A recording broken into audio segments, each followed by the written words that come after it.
आगामी बिहार निवडणुकीसाठीच्या दुसऱ्या टप्प्याची अधिसूचना आज होणार जारी। भाजपाची पहिली उमेदवार यादी आज जाहीर होण्याची शक्यता। बिहार विधानसभा निवडणुकीसाठी रालोआचं जागा वाटप जाहीर। भाजपा 101 आणि जदयूही 101 जागा लढवणार। लोजपाला 29 तर रालोमो आणि हिंदुस्थानी अवाम मोर्चा लढवणार प्रत्येकी 6 जागा। भारत दौऱ्यावर आलेल्या कॅनडाच्या परराष्ट्र मंत्री अनिता आनंद आज नवी दिल्लीत परराष्ट्र व्यवहार मंत्री डॉक्टर एस जयशंकर आणि वाणिज्य मंत्री पियुष गोयल यांची भेट घेऊन करणार चर्चा। गाझा शांतता कराराविषयी इजिप्तमध्ये आज होणाऱ्या शिखर परिषदेला डोनाल्ड ट्रम्प आणि इजिप्तच्या राष्ट्राध्यक्षांसह अनेक जागतिक नेते राहणार उपस्थित। केंद्रीय राज्यमंत्री कीर्तिवर्धन करणार भारताचं प्रतिनिधित्व।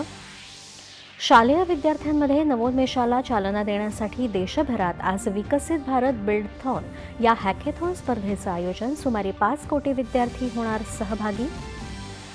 1984 मध्ये राबवण्यात आलेलं ऑपरेशन ब्लू स्टार ही मोठी चूक, हा सामूहिक निर्णय, यासाठी केवळ इंदिरा गांधींना दोष दिला जाऊ शकत नाही, काँग्रेस नेते पी चिदंबरम। सरन्यायाधीश भूषण गवई यांच्या हस्ते आणि मुख्यमंत्री देवेंद्र फडणवीस यांच्या प्रमुख उपस्थितीत रत्नागिरीतल्या मंडणगडमध्ये दिवाणी आणि फौजदारी न्यायालयाच्या नव्या इमारतीचं उद्घाटन। कमी वेळेत आणि किमान खर्चात न्याय मिळाल्यानं डॉक्टर बाबासाहेब आंबेडकर यांचं सामाजिक आणि आर्थिक समानतेचं स्वप्न पूर्ण होईल, असा सरन्यायाधीशांचा विश्वास। 2014 पासून राज्यात न्यायालयीन पायाभूत सुविधा उभारण्याचं आणि न्यायदान व्यवस्थेला वेग देण्याचं काम सातत्यानं सुरू असून न्यायालयांच्या सूचनांवर अवलंब केला जाईल, मुख्यमंत्री देवेंद्र फडणवीस।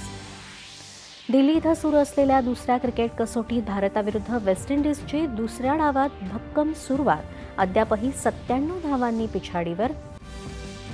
महिला विश्वचषक क्रिकेट स्पर्धेत ऑस्ट्रेलियाची भारतावर मात। एकदिवसीय क्रिकेटमध्ये स्मृती मंधानाच्या 5000 धावा पूर्ण, ही कामगिरी करणारी जगातली 5वी तर देशातली दुसरी महिला।